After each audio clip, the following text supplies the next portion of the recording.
So I wanted to come in and I actually wanted to talk about, I saw this article here.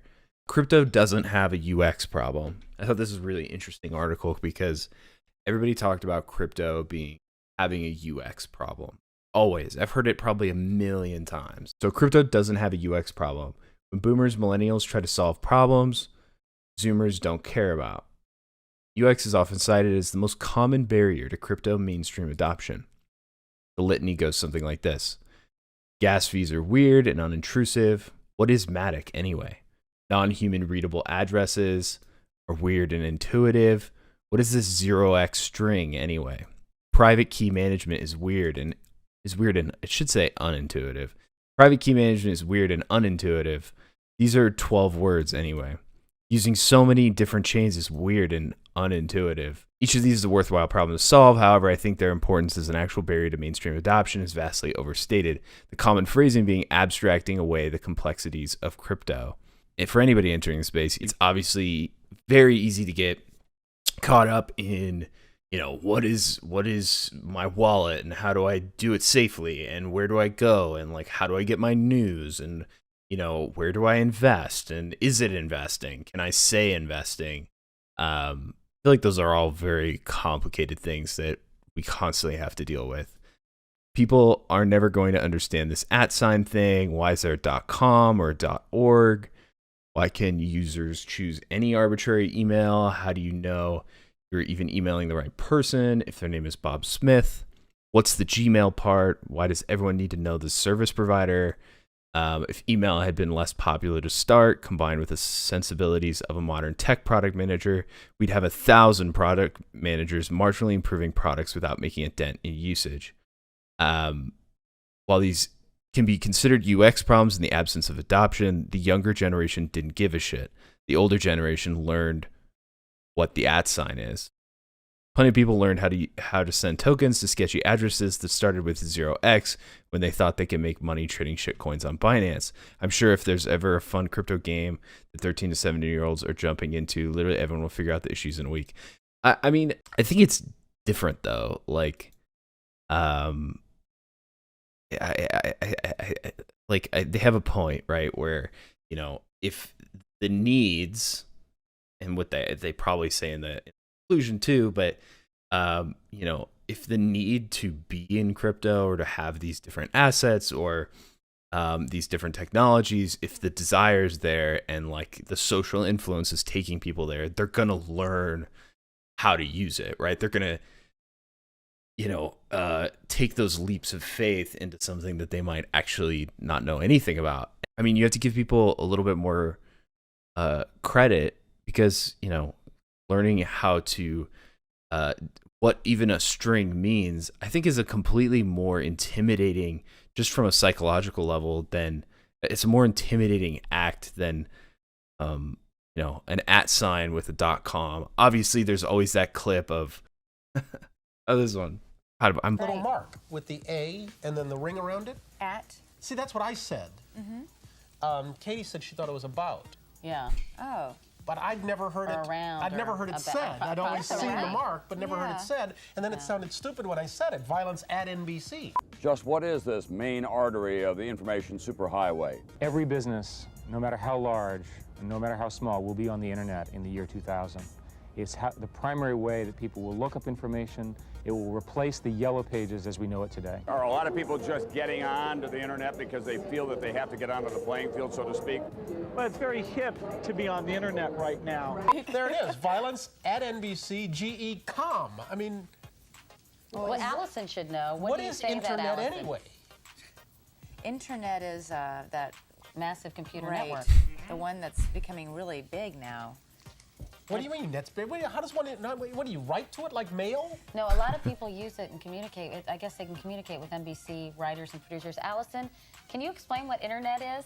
No, she can't say anything in 10 seconds or less. I'm afraid that if I subscribed to something like internet, You would really be hooked. I would get hooked and I would never, spend time with my family. Do you, am and I also, weird? does it bother you at all that these are all people that you don't really know? I mean, that everybody's signing on and having these conversations and whining together or griping together or whatever. with people that, I mean, I don't know if I. It is group therapy of the 90s. Well, as I mentioned, I have no desire to be a part of the internet because I feel like I'm so inundated with information all the time that I don't want more. Don't you ever feel like it's just constant bombardment? I don't know. I guess like the reality is the difference between people trying to overcome UX problems to try and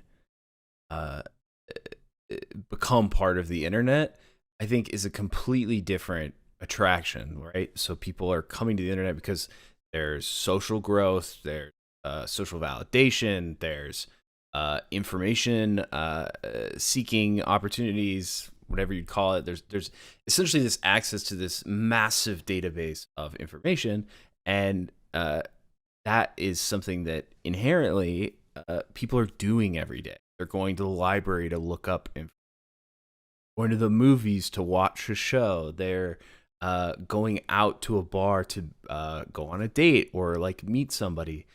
Those are things that are currently happening where people have obvious pain points.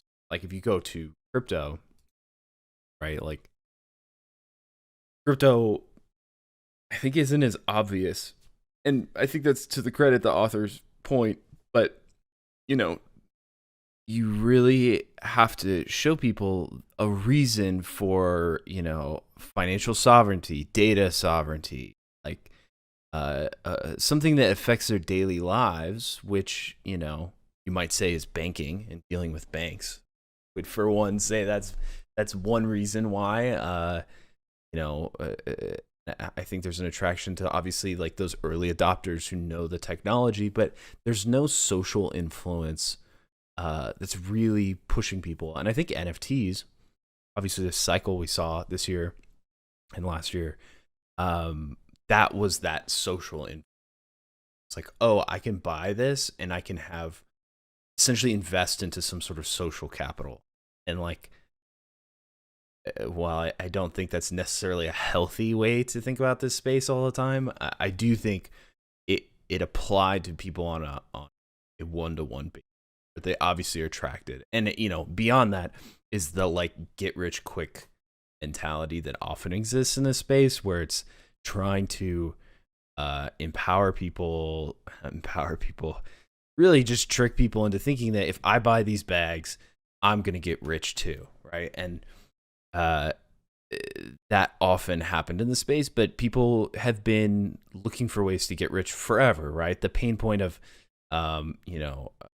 class mobility has always been a problem. People have always wanted to try and make money, right? And so once you start putting that at the forefront of that user experience, constantly at the forefront of gaming, like Web3 gaming, a lot of spaces where it's like, hey, you can stake and earn tokens, or you can leverage trade on our platform, on our exchange. And like, again, it's just that being at the forefront is what attracts those people. And right now, like, I think maybe you could say we're putting square pegs in round holes, where we almost assume that people understand the technology that we see in this kind of back end. It's really a back end logistics data management system that's very capable and very powerful, but at the same time, it doesn't necessarily translate the way that we might see like this clip, right?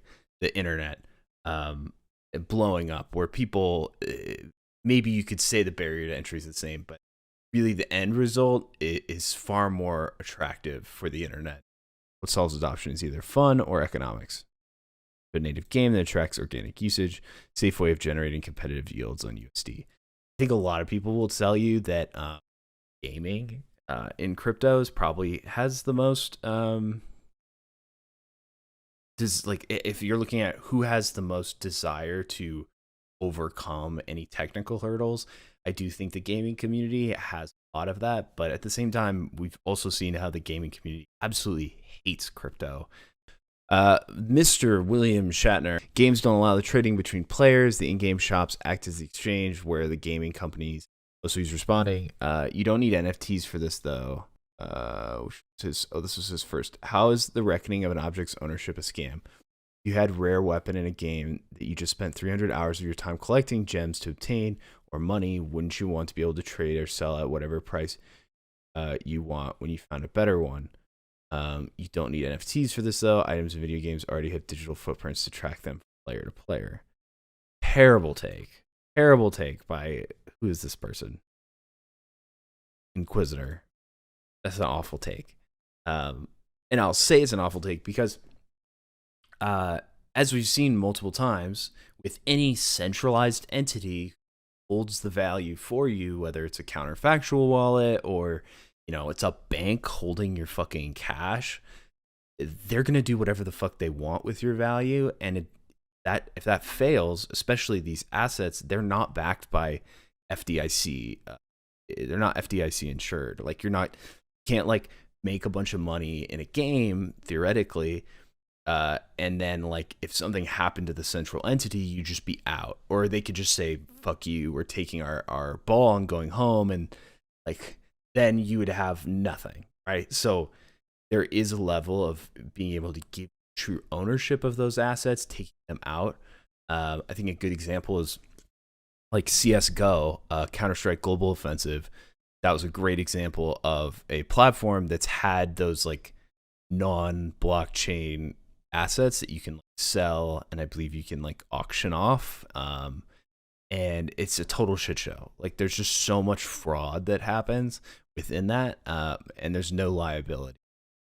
Whereas in this case, like, by kind of redefining the asset type as something that you can physically, I guess it wouldn't be physically, but digitally hold, I think that gives you a level of ownership that backs against, you know, that entity taking away the game, right? And I you know, say, well, it's still nothing. That doesn't really mean anything.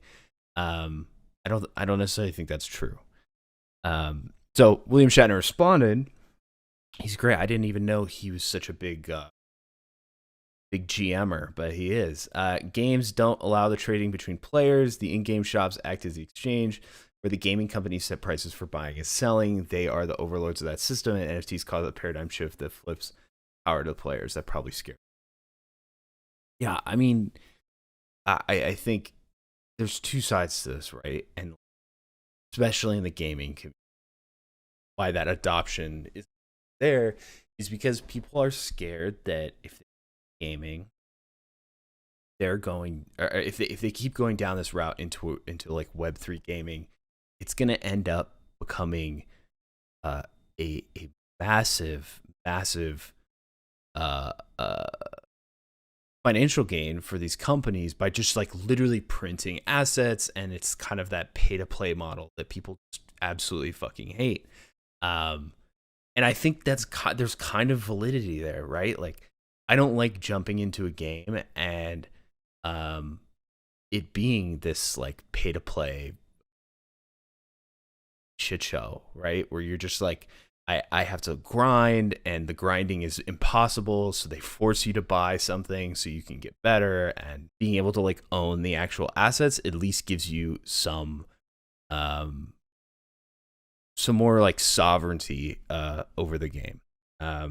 But I do see like the divide, right? Is it feels like a way for microtransactions to enter the game, and it ruins these storied games where you like might play God of War, or the other day I was streaming Project Zomboid, which is a completely independent game. They have open mods, and there's no microtransactions. All the updates are free.